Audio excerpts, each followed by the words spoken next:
Welcome, friends. Today we will continue our PYQ series. PYQ series on Indian polity, obviously prelims 2021. But before starting, please current affairs update के लिए आप Telegram channel refer कर सकते हैं। Telegram channel जो SK एजुटेक है, daily current affairs के इंपॉर्टेंट टॉपिक्स के लिए। So let us start the video. First question है कि under the Indian constitution concentration of wealth किसे वायलेट करता है? फिर से रिपीट कर रहा हूं, under the Indian constitution concentration of wealth violate किसे करता है?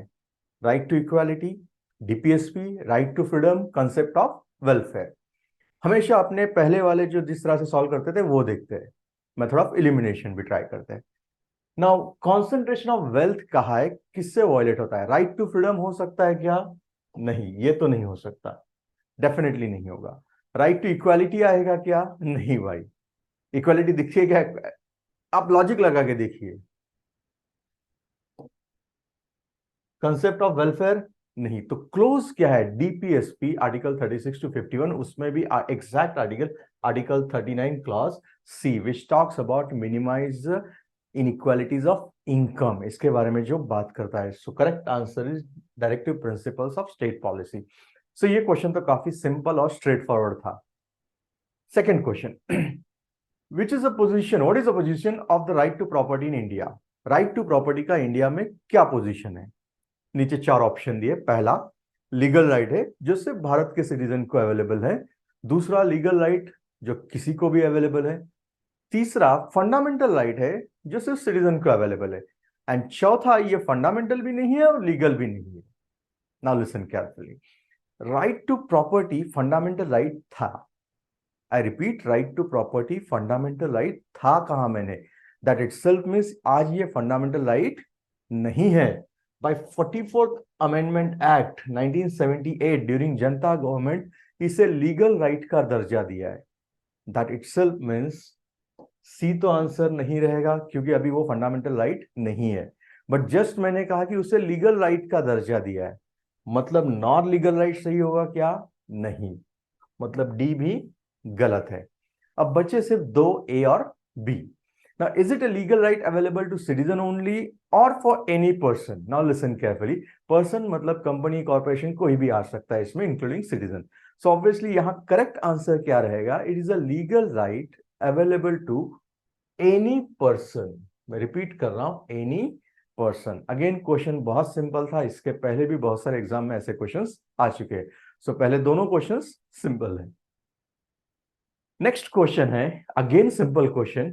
What was the exact constitutional status of India on 26 जनवरी 1950? 26 जनवरी को हमारे कॉन्स्टिट्यूशन का एग्जैक्ट स्टेटस क्या था? नीचे चार पॉइंट्स दिए। पहला डेमोक्रेटिक रिपब्लिक, दूसरा सोवेरियन डेमोक्रेटिक रिपब्लिक, तीसरा सोवेरियन सेक्युलर डेमोक्रेटिक रिपब्लिक, चौथा sovereign socialist secular democratic Republic. अब आप सभी को आज का तो पता होगा ही, आज का क्या है? Sovereign socialist secular democratic Republic. मतलब क्या आएगा आंसर? ये आज का है, लिसन केयरफुली। बट इन्होंने कब का पूछा है? 26 जनवरी का। सो ये आंसर आएगा क्या? नहीं, this is a present one. तो 26 जनवरी को क्या था? लिसन केयरफुली, 26 जनवरी को था सोवेरियन डेमोक्रेटिक और रिपब्लिक। मतलब आंसर क्या है? बी।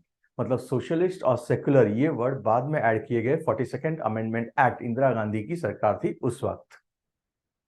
मतलब again simple question. Third, constitutional government means, चार ऑप्शन दिए। अब representative government of nation with federal structure. दूसरा, गवर्नमेंट जिसमें हेड जो होता है उसे नॉमिनल पावर्स होता है। तीसरा, गवर्नमेंट जिसमें हेड को रियल पावर्स होता है। चौथा, government limited by the terms of the constitution. Now listen carefully, ये क्वेश्चंस थोड़ा थोड़ा चेंज करके बार बार यूपीएससी रिपीट कर रहा है, and that's the reason PYQs are most important. I am not saying exactly repeat कर रहा है, बट उससे रिलेटेड क्वेश्चंस आ रहे हैं। सो कॉन्स्टिट्यूशनल गवर्नमेंट मतलब क्या होता है? लिसन केयरफुली, हमारे यहाँ पे सुप्रीम कौन है? पार्लियामेंट है या जुडिशरी? नहीं, हमारे यहाँ पे सुप्रीम है इंडियन कॉन्स्टिट्यूशन। मतलब पार्लियामेंट को राइट टू अमेंड कॉन्स्टिट्यूशन है, any part of the constitution including fundamental right but not basic structure. मतलब पार्लियामेंट भी डिराइव कहां से कर रहा है? पावर कॉन्स्टिट्यूशन से। और जुडिशरी भी कहां से कर रहा है? कॉन्स्टिट्यूशन से, whereas अगर आप ब्रिटेन का पार्लियामेंट देखोगे तो वो सुप्रीम है। तो इंडियन कॉन्स्टिट्यूशनल गवर्नमेंट अगर मैं बोलूंगा तो यहाँ पे क्या representative government with federal structure answer आएगा क्या? नहीं। गवर्नमेंट जिसका हेड नॉमिनल पावर आएगा क्या? नहीं, ये भी नहीं। सो ऑब्वियसली आंसर आएगा government which is limited by the terms of the constitution. मतलब सब कुछ सबसे ऊपर कौन है? इंडिया का कॉन्स्टिट्यूशन। एंड यही क्वेश्चन मैं फिर से रिपीट कर रहा हूं, बार बार आ रहा है अलग अलग तरीके से, and that's the reason PYQ करना बहुत इंपॉर्टेंट है। So again question was not at all difficult, कोई डिफिकल्टी इसमें नहीं, तो चारों के चारों क्वेश्चंस आने चाहिए। पांचवा क्वेश्चन था regarding Bharat Ratna and Padma awards. ये थोड़ा फैक्चुअल क्वेश्चन है। 3 स्टेटमेंट दिए और आपको पूछा है कि which one of the followings are not correct. कि भारत रत्न एंड पहला statement, Bharat Ratna and Padma awards are titles under article 18 of constitution of India. Now listen carefully.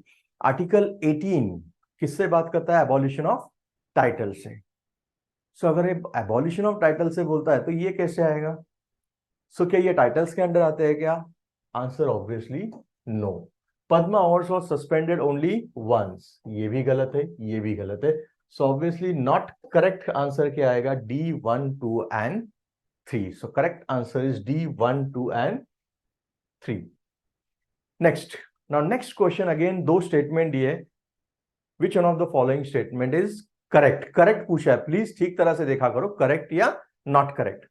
Question है रिगार्डिंग जुडिशियल कस्टडी। कि जुडिशियल कस्टडी का मतलब होता है जो एक्यूज होता है, accuse is in the custody of the concern magistrate and such accuse is lock up in police station, not in jail. Simple भाषा में जब जुडिशियल कस्टडी दी जाती है तो उसे जेल में नहीं रखा जाता, उसे पुलिस की कस्टडी में रखा जाता है। यह स्टेटमेंट सही है क्या? Answer is no. सो पहला तो गलत है, तो वो तो ऑटोमेटिकली चले गए ऑप्शन। नाउ प्लीज आप कहोगे कि सर ये लक्ष्मीकांत में नहीं था, हर चीज लक्ष्मीकांत से ही आनी नहीं चाहिए। लक्ष्मीकांत प्लस आपको करंट अफेयर्स भी देखना होगा, करंट अफेयर्स में ये चर्चा में था, दैट्स रीजन ये क्वेश्चन आ चुका है। अब दूसरा स्टेटमेंट है कि ड्यूरिंग जुडिशियल कस्टडी जो पुलिस ऑफिसर होता है who is not allowed to interrogate the suspect without the approval of court। मतलब कोर्ट के परमिशन के बगैर वो इंटरोगेशन नहीं कर सकता। क्या ये सही है? Yes, it is absolutely correct. That itself means answer है ओनली 2। मैं फिर से रिपीट कर रहा हूं, only 2 is the correct answer. So ये क्वेश्चन उन्हीं को आएगा जो करंट अफेयर्स काफी अच्छा कर रहे हैं। सातवां क्वेश्चन है regarding 2 statements and which of the following statements are correct. पहला है कि when a prisoner makes sufficient case, parole cannot be out denied। Now listen carefully। when a prisoner makes a sufficient case, parole मतलब उसे हम parole deny नहीं कर सकते to such a person because it becomes matter of right। क्या parole matter of right है क्या?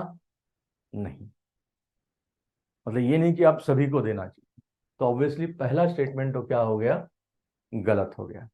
दूसरा, state government has their own prisoner release and parole rules. ना पुलिस सब्जेक्ट किस में आता है? स्टेट में आता है। जेल कहां आता है? स्टेट में आता है। लॉ एंड ऑर्डर कहां आता है? स्टेट में आता है। तो ऑब्वियसली रूल किसके कौन बनाएगा? State government. So second statement is absolutely correct. So correct answer क्या आएगा? 2 ओनली। मतलब आप ठीक तरह से पढ़ोगे तो सिंपल एक वर्ड में ही आंसर आपको समझ में आता है। अब मैं रिपीट कर रहा हूं, यही क्वेश्चन 2 साल के बाद फिर से रिपीट हुआ है रिगार्डिंग प्रिजन ओनली। मतलब यूपीएससी के पीवाईक्यू करोगे तो उससे एक तो होगा कि करंट अफेयर्स या यूपीएससी का आज का ट्रेंड किस तरह से चल रहा है। ये क्वेश्चंस उसलिए इंपॉर्टेंट है। अगले क्वेश्चन पे चलते हैं।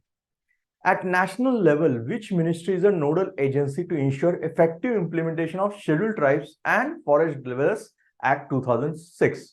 मतलब शेड्यूल्ड ट्राइब्स के जो शेड्यूल्ड ट्राइब्स के रिलेटेड जो एक्ट है उसके लिए कौन सी nodal agency at the central level? ना ये थोड़ा फैक्चुअल लगेगा आपको क्वेश्चन, बट ऑप्शन देखो। पहला है environment, forest and climate change. आप कहोगे कि सर यहां फॉरेस्ट है, यहां पे भी फॉरेस्ट है, ठीक है। दूसरा है मिनिस्ट्री ऑफ पंचायत राज। तीसरा है रूरल डेवलपमेंट। चौथा है ट्राइबल अफेयर्स। अगर आप सिंपल मेथड ऑफ एलिमिनेशन भी यूज करोगे तो एक बात तो क्लियर होगी, तो रूरल भी नहीं आएगा आंसर, पंचायत राज भी नहीं आ सकता है, मतलब दो तो चले गए। अब बचे सिर्फ ए एंड डी। क्या एनवायरमेंट क्लाइमेट चेंज ज्यादा आपको ठीक लगेगा या tribal affairs? So obviously answer is D, ministry of tribal affairs. So correct answer is ministry of tribal affairs. ये भी इतना डिफिकल्ट क्वेश्चन नहीं है। नेक्स्ट क्वेश्चन 9th है, a legislation which confers on the executive or administrative authority an unguided and uncontrolled discretionary power in the matter of application of law violates which of the following article of Constitution of India? मतलब जो uncontrolled discretionary power, इसके related कौन सा article आपको लगता है नीचे दिए गए में से? A legislation which confers on the executive regarding an unguided and uncontrolled discretionary powers. क्या हमारे यहाँ पे एब्सोल्यूट पावर्स है क्या? नहीं है।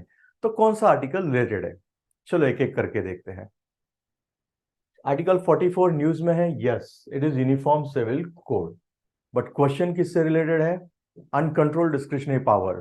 तो यूनिफॉर्म सिविल कोड और ये सेम आएगा क्या? नहीं, तो ये तो नहीं हो गया। आर्टिकल 32 इज रिगार्डिंग रीट्स, मतलब फंडामेंटल राइट अगर वायलेट होता है तो आप सुप्रीम कोर्ट जा सकते हैं, इससे रिलेटेड दिख रहा है क्या? नहीं। आर्टिकल 28 राइट टू रिलीजन है, सेक्युलर फीचर्स वगैरह, सो राइट टू रिलीजन है, इससे आएगा क्या रिलेटेड? नहीं।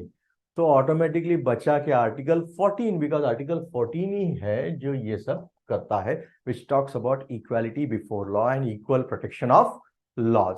सो correct answer is article 14। Next, which one of the following in Indian polity is essential feature that indicates federal in character? मतलब हमारी constitution जो फेडरल है उसका सही फीचर क्या है ना? फेडरल का बेस्ट एग्जांपल क्या रहेगा? ऑब्वियसली यूनाइटेड स्टेट्स का कॉन्स्टिट्यूशन हम लोग लेते हैं, तो कुछ फीचर्स अगर हम देखते हैं तो क्या क्या है? रिटन कॉन्स्टिट्यूशन होता है, डिवीजन ऑफ पावर्स है, इंडिपेंडेंट जुडिशरी होती है, कॉन्स्टिट्यूशन अमेंड करना डिफिकल्ट होता है, एंड ड्यूअल राइट। बट अगर यहां पे देखेंगे तो उसमें से कौन सा दिखता है आपको? Fundamental rights are enforceable by courts of law, ये मैंने कहा नहीं, तो ये तो चला गया। Union cabinet can have elected representative from regional parties, नहीं। दूसरा, union legislature elected representative from constitution units, ये भी नहीं। And first, independence of judiciary, yes it is true. मतलब फेडरल का सही आंसर क्या आएगा? Independence of judiciary. So correct answer is again A. Again question was very simple.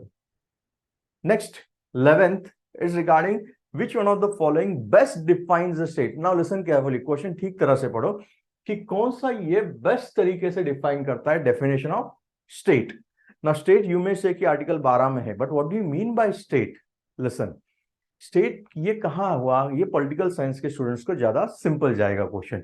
Treaty of Westphalia 1648 कि state का मतलब क्या होता है?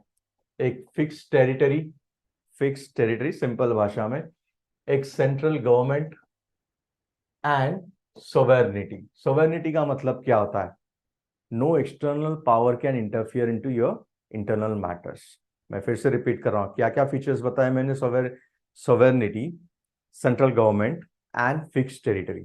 अब चारों में कहां आपको ये दिख रहा है? देखो, डी से स्टार्ट करते हैं। A society permanently living in definite territory with central authority, executive responsible and independent judiciary. But मैंने क्या कहा था? सारा दिख रहा है, बट सोवेर्निटी दिख रही है यहाँ पे? नहीं। दूसरा, number of person who have been living in definite territory with culture tradition, nation की तरफ झुक रहा है। A political organized people of definite territory and possession authority to govern, maintain law and order, नहीं। पहला अभी, a community of person permanently occupying a definite territory, independent of external control and possess an organized government। अब definition जो मैंने बताई थी याद करो। फिक्स टेरिटरी, यस ये हो गया यहाँ पे। एक ऑर्गेनाइज गवर्नमेंट होती है सेंट्रल लेवल की, यस यहां दिख रहा है। सोवेरियन मतलब नो एक्सटर्नल कंट्रोल, वो भी दिख रहा है। मतलब अगर आपके कंसेप्ट क्लियर है तो ये क्वेश्चन आसानी से होता है। सो आंसर क्या आएगा? A. Next, with reference to Indian judiciary consider the following things, कि जुडिशरी के बारे में दो स्टेटमेंट है। पहला है कि एनी रिटायर्ड जज of Supreme Court of India can be called back, yes ये किया जाता है, yes, to sit and act as a Supreme Court जज by CJI with prior permission of president. मतलब क्या, सीजेआई अगर चाहे तो प्रायर परमिशन ऑफ प्रेसिडेंट से किसी भी रिटायर्ड जज को वापस बुला सकते हैं सुप्रीम कोर्ट का जज काम के लिए। सो ये सही है क्या, यस। सो पहला स्टेटमेंट सही है। दूसरा, high court in India has the power to review its own judgement as the supreme court does, yes it is true. So answer is C, both and 1 and 2. Next, with reference to following statements, तीन statement दिए, question is regarding citizenship. Which of the following are correct, please देखा करो correct कहा है क्या incorrect कहा है। Question किसके बारे में है, सिटीजनशिप के बारे में। लिखा है there is only one citizenship and one domicile. Citizenship अपने यहाँ एक ही है और डोमिसाइल एक ही स्टेट का होता है। सिटीजनशिप मतलब नागरिकत्व, डोमिसाइल मतलब जहां आप रहते हैं उसके बारे में, लॉन्गर टर्म। तो पहला स्टेटमेंट सही है क्या, यस। तो पहला तो सही है। तो if I go by method of elimination, पहला सही है, मतलब आंसर 1 और 3 में है, मतलब ये भी चला गया, ये भी चला गया। प्लीज ये प्रैक्टिस से ही होगा। दूसरा है citizen by birth only can become the head of state. A citizen of by birth only can become the head of state, मतलब हेड ऑफ स्टेट बनने के लिए ऐसा कोई कंडीशन है क्या कि वो बाय बर्थ यही होना चाहिए? ऐसा कोई कंडीशन भारत के इसमें नहीं है। ये क्वेश्चन ईयर 2000 के आसपास ऐसे क्वेश्चंस आते थे, बिकॉज उस वक्त वो करंट अफेयर्स में न्यूज में था। सो सेकंड तो गलत है। वैसे भी मेथड ऑफ एलिमिनेशन से भी वो ऑलरेडी जा चुका है। तो प्लीज ये सारे प्रैक्टिस करो so that you can crack the exam easily. तीसरा है, a foreigner once granted the citizenship can not be deprive of it under any circumstances. मतलब किसी फॉरेनर को अगर भारत का नागरिकत्व मिला तो उसे वो बाद में रद्द नहीं किया जा सकता। ऐसा हो सकता है क्या? नहीं। अगर आपने सिटीजनशिप गलत तरीके से एक्वायर की होगी तो, ये बाद में पता चला तो, या आपने किसी और स्टेट की एक्वायर की तो, so there are lot of things. So obviously third भी क्या है, गलत है। सो यहां पे एक ही चीज में आपको याद होना चाहिए कि अंडर एनी सर्कमस्टेंसेस, एनी कैसे हो सकता है भाई? सिटीजनशिप जैसे आती है वैसे सिटीजनशिप जाने के भी क्राइटेरिया रखा हुआ है कॉन्स्टिट्यूशन में। मतलब पेपर ठीक तरह से पढ़ो, ये एक वर्ड आपको क्लियरली आंसर दिखा रहा है। पेपर ठीक तरह से पढ़ो। ओनली गलत है, एनी गलत है। प्लीज, यूपीएससी के पेपर टफ नहीं ट्रिकी है, ये मैं मानता हूं। So answer is obviously 1 only, ये भी चला गया। Next, which one of the following factor best describe liberty in liberal democracy? Liberty का मतलब होता है freedom to do, freedom. So liberal democracy में क्या दिखता है आपको? लिबर्टी। कमिटेड जुडिशरी नहीं, कमिटेड का मतलब होता है you are committed to the party in power. So obviously ये आंसर आएगा क्या लिबर्टी का? नहीं आएगा। सेंट्रलाइजेशन ऑफ पावर आएगा क्या? नहीं भाई, सेंट्रलाइजेशन कैसे आता है? आप फ्रीडम की बात करते हो, लिबर्टी की बात करते हो, तो वो आएगा क्या? नहीं। इलेक्टेड गवर्नमेंट नहीं। सो बेस्ट क्या रहेगा? Separation of power. So correct answer is separation of power. Again repeat हो चुका है क्वेश्चन। नेक्स्ट क्वेश्चन है, with reference to union government नीचे दिए गए दो स्टेटमेंट। एक है गोपाल स्वामी अयंगार कमेटी के बारे में, जिन्होंने कहा था a minister and secretary by designated solely by pursuing the subject administrative reform and promoting it. So obviously इसका आंसर क्या आएगा? ए तो गलत है। ये गोपाल स्वामी अयंगार समिति ने नहीं कहा था, ये ARC ने कहा था, तो ये तो गया। दूसरा, इन 1970 DOPT was constituted on the recommendation of Administrative Reform Commission 1966। मतलब डीओपीटी ARC के रिकमेंडेशन से हुआ क्या? Yes. And this was place under the prime minister charge. Yes. But ये 1970 में हुआ था क्या? इसके लिए इसके दो आंसर दिए। कुछ लोग इसे 2 कहते हैं, कुछ लोग इसे नाइदर 1 और 2 कहते हैं। So UPSC answer is considered as a final answer. Next, right to privacy and the last question, right to privacy is protected under which article of constitution of India? मतलब राइट टू प्राइवेसी जो discuss किया है वो कौन से article के under है? अब आर्टिकल देखते हैं हम लोग। आर्टिकल 15 ये तो प्रोहिबिशन एंड डिस्क्रिमिनेशन की बात करता है, रिजर्वेशन। आर्टिकल 15 हो गया आपका रिजर्वेशन। 19 फ्रीडम ऑफ स्पीच वगैरह बात करता है। 29 कल्चरल राइट है। तो बचा क्या? आर्टिकल 21। मतलब this is the way you can attempt questions very well. Not only this, ये क्वेश्चन रिपीट हो चुका है, क्यों? Because right to privacy was in news. 2017 का सुप्रीम कोर्ट का landmark judgement in Puttaswamy case, जहां पे 9 वर्सेस 0 से सुप्रीम कोर्ट ने क्लियरली कहा था कि right to privacy falls under right to life, which is article 21 of Indian constitution. So ये प्रीलिम्स में भी आ चुका है, मेंस में भी आ चुका है क्वेश्चन। तो ये क्वेश्चन तो गलत नहीं होना चाहिए था। Now don't you think out of 16 अगर देखोगे आप अच्छी तरह से अटेम्प्ट किया होगा तो 14 क्वेश्चन से आपको आराम से आने चाहिए थे। यहां पे रुकते हैं, फिर से मिलते हैं नेक्स्ट PYQ में। अगर वीडियो पसंद आया तो लाइक शेयर एंड सब्सक्राइब करना। Thank you very much.